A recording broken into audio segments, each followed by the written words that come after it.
Kurtuluş yoluna suday kalktı bizning qonimiz. Sen üçün ey yurtimiz, bo'lsin feda bu canimiz. Qon kechib ham jon berib, og'ir qurtulgan seni.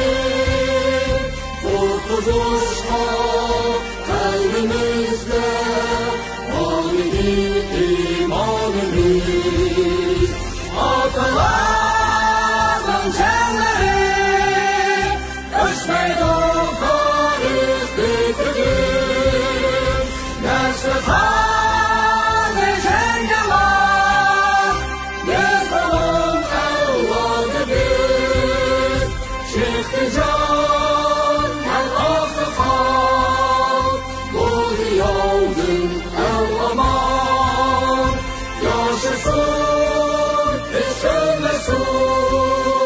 güzel istikbalimiz. Yurtimiz biz yüz gözümlü kan bilen pakizledik. Endi hiç diletmeyiniz, çünkü Türktür namımız. Yaru hemden oldu bizler, minnetimiz sen için.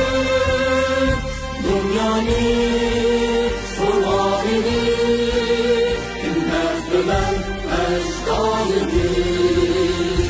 Atalarının cenleri ötmeydi o tarih bitirdi. Nesli kanı cengeler yazalım evladımız. Çıktı can hem aklı kan, oldu yavrum el aman. Yaşasın hiç ölmesin güzel istikbalimiz. Yaşasın, yaşasın, parlansın